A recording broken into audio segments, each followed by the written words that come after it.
Hi friends, welcome back to our channel Rakshus tips. இந்த video பார்த்துட்ருக்கிற எல்லாருக்கும் ரொம்ப ரொம்ப நன்றி. இன்றைக்கி இந்த வீடியோவில் நம்ம எதை பற்றி பார்க்க போகிறோம் அப்படின்னு பார்த்தீங்கன்னா, இன்றைக்கி நம்ம ப்ரெக்னென்ட் லேடிஸ் எல்லாருக்குமே இருக்கக்கூடிய ஒரு முக்கியமான சந்தேகத்தை பற்றி தான் இந்த வீடியோவில் நம்ம பார்க்க போகிறோம். அதாவது பார்த்திங்கன்னா 2 விதமான சந்தேகம். என்ன அப்படின்னா, குழந்தையோட இதய துடிப்பு சம்மந்தப்பட்ட சந்தேகங்கள். அது என்ன அப்படின்னு பார்த்தீங்கன்னா, முதல் சந்தேகம், இப்போ தான் நீங்கள் ப்ரெக்னன்சி கன்ஃபார்ம் பண்ணியிருக்கீங்க, இல்லை கன்ஃபார்ம் பண்ணி ஒரு 6-7 வாரங்கள் ஆகுது.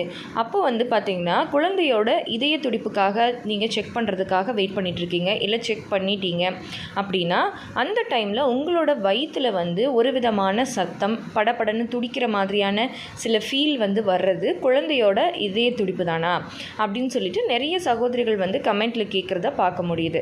அதாவது அவங்க என்ன கேட்குறாங்க அப்படின்னா, அந்த சத்தம் எல்லாமே பார்த்திங்கன்னா உள்ளே இருக்கிற கருவோட இதய துடிப்பு தானா, அந்த கருவோட இதய துடிப்பை ஹார்ட் பீட்டை நம்மளால் ஃபீல் பண்ண முடியுமா அப்படின்னு சொல்லி கேட்குறீங்க. அதுக்கான பதிலையும், அதே மாதிரி கொஞ்சம் மாதங்கள் ஆன பிறகோ இல்லை ஹார்ட் பீட் செக் பண்ணதுக்கப்புறமோ அந்த குழந்தையோட ஃபீட்டல் ஹார்ட் ரேட் அப்படின்னு சொல்லிட்டு அந்த ரிப்போர்ட்டில் போட்டு தருவாங்க.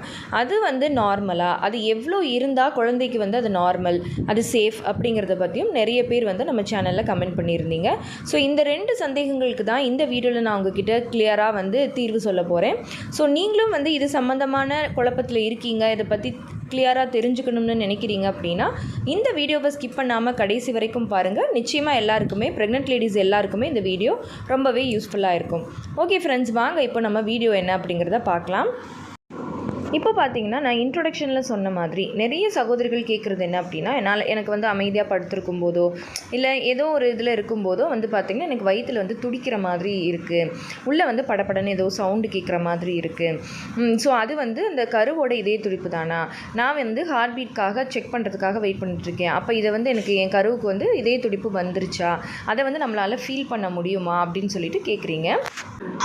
உண்மையை சொல்லணும்னா அந்த கருவோட இதய துடிப்பு நம்ம ஃபீல் பண்ணவே முடியாது, வெளியில் நம்மளால் அதை உணரவும் முடியாது. அப்போது அந்த மாதிரி கேட்குற அந்த சத்தங்கள் என்ன அப்படின்னு பார்த்திங்க அப்படின்னா, நம்ம ப்ரெக்னன்சி கன்ஃபார்ம் ஆகிடுச்சு, நம்ம உடம்புக்குள்ளே ஒரு கரு உள்ளே வளர்ந்துக்கிட்டு இருக்குது. அப்போ அதை சப்போர்ட் பண்ணுறதுக்காக முன்னாடி இருந்ததை விட நம்மளோட இதயம் அதிக அளவு ரத்தத்தை இப்போ பம்ப் பண்ண ஆரம்பிக்கும்.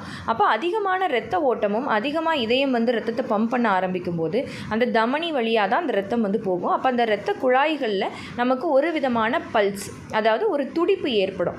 அதுதான் நம்ம ஃபீல் பண்ணுறது. இது எல்லாருக்குமே இருக்காது. சில பேர் அப்படி சொல்கிறீங்க. இப்போ என்னோடய ப்ரெக்னன்சிலாம் எடுத்துக்கிட்டிங்க அப்படின்னா, எனக்கெல்லாம் அந்த மாதிரி ஃபீல் எதுவுமே நான் ஃபீல் பண்ணதில்லை. அந்த மாதிரி சத்தமோ இல்லை ஒரு படப்படன்னு துடிப்போ எதுவுமே நான் ஃபீல் பண்ணதில்லை. ஸோ சில பேருக்கு இது இருக்கலாமே தவிர எல்லாருக்குமே இது இருக்காது. ஸோ இதுதான் நீங்கள் ஃபீல் பண்ணுற அந்த படபடப்புக்கோ அந்த துடிப்புக்கோ உண்மையான காரணம். அதுக்கப்புறமா பார்த்தீங்க அப்படின்னா, குழந்தைக்கு கரு உண்டான உடனேயே 5.5 வாரத்திலேயே பார்த்திங்கன்னா குழந்தைக்கு இதய துடிப்பு வந்துடும். பட் பார்த்திங்கன்னா அப்போ அந்த இதய துடிப்பை செக் பண்ணுறதுக்கான கருவி நம்மக்கிட்ட கிடையாது.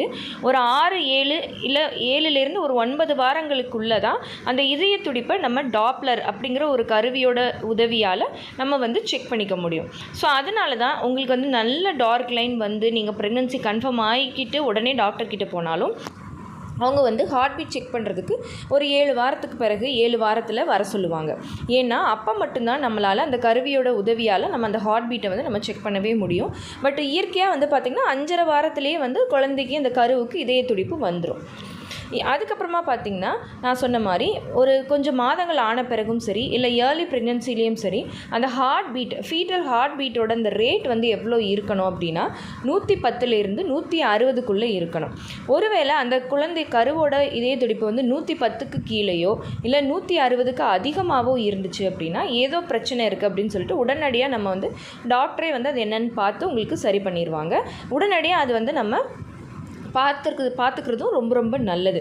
ஸோ நீங்கள் உங்களோட ஸ்கேன் ரிப்போர்ட்டை பார்த்து நீங்களே கன்ஃபியூஸ் ஆகிக்க வேண்டாம். அது டாக்டருக்கே தெரியும், அவங்களுக்கே அந்த ரிப்போர்ட்டை பார்த்தாலே தெரியும். பட் இருந்தாலும் உங்களோட ஒரு கிளாரிஃபிகேஷனுக்காக டாக்டரே சொன்ன விஷயந்தான், 110லேருந்து 160க்குள்ளே இருந்தால் அது ஒரு ஹெல்த்தியான ஃபீட்டல் ஹார்ட் ரேட். இப்போ பார்த்திங்கன்னா வயிற்றுக்குள்ளே குழந்தை தூங்கிக்கிட்டு இருக்குது அப்படின்னா அந்த நேரத்தில் ஒரு 110 அந்த மாதிரி அமைதியாக இருக்கிற மாதிரி இருக்கும்.